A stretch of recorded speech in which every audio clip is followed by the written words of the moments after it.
Let's go next to our caller from the 256 area code. Who's calling today from 256?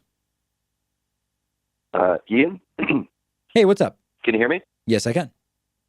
Uh, Fantastic. So long time, first time, pleasantries. Thank you, thank you.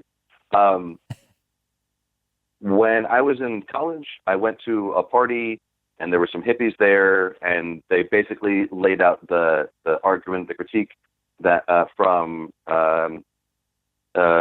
Confessions of an Economic Hitman, criticizing the IMF and how international loans, foreign aid doesn't actually do the thing that we say that it does. But Yes. I'm a child of the 80s, and we're the good guys, and of course, everything we do is fine. But like now, oh no, that's not true. And there are people like Richard Wolff, Nick Hanauer with Historic Economics, New Economic Thinking, and all of the kind of pothole issues kind of boil down to what's going on in your wallet. It's the economy, stupid.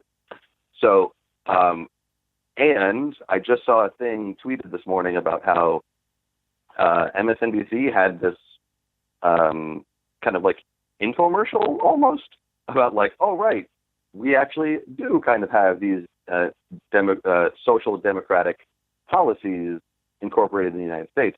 So I wonder, because you have a much wider audience than I have, and you're communicating regularly, are you finding that the tide is turning as you're going from place to place, that the kind of standard narrative of like America, F yeah, like is starting to change? Are you saying within the United States or in other countries? Oh, I know. It's other countries. I've been to other countries before. Like they're like, what are you guys doing? Yeah. I'm the internal perception of USAID, and when we give food to Haiti, that it actually just collapses their farming economy and makes it difficult for them to. So like I know that I've got a degree in economics. Like I see how this works, but when I tell people, oh, I have a degree in economics, it seems to like increase the distance as opposed to narrow the, like. Oh, I see I'm what you're saying. credible is Here's my view on this. So but like I do sure, think that some of the so what you're basically talking about is getting away from some of what has been the conventional wisdom around how to support other right, countries and improve other countries and foreign aid and so on and so forth. I do think that there are important alternative voices now that are saying a lot of the things we thought made sense don't make any sense. If you go to a country where people don't have shoes and you just give them a bunch of free shoes that were manufactured in Malaysia for an American company, and you go to someplace in South America and give a community shoes, you're not really bolstering their local economy in the way that we thought. You're not developing industry. You're just giving them a pair of shoes, and when that pair of shoes wears out, then they'll still not have a shoe industry, and they'll not right. So we are getting a better understanding of that. The one thing that is interesting about that is that a lot of those analyses are often based on relatively standard classical economic ideas. And that's where sometimes people get a little bit tripped up, where we had the calculus wrong, but correcting the calculus is still based within the universe of relatively standard economic thinking. So it's not really as outside of the box as someone might think to say, hey, instead of sending shoes somewhere, let's help them develop a shoe wear industry, for example.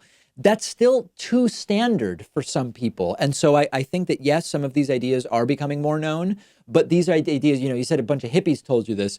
I don't know that it's actually hippie enough to come to some of these realizations, if that makes sense. well, that's kind of what I was interested in, because who has been making those critiques in the past, they have not been culturally, in terms of the United States, they have not been credible.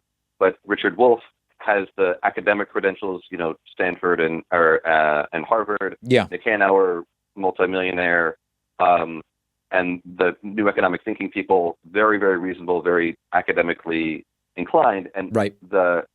I'm interested in not just a foreign aid, but that's my entry point into critiquing kind of neoliberalism or neoconservatism, that the market fixes everything. Yeah. When in fact the market has been taken over yada yada. Well, one of the best But I examples appreciate of you getting answering away the from question that in kind many of perspectives. thinking is as more and more people realize that the healthcare system is broken, they are realizing that the market can't take care of everything, and some things need to be out of the market and out of the for-profit sort of status quo.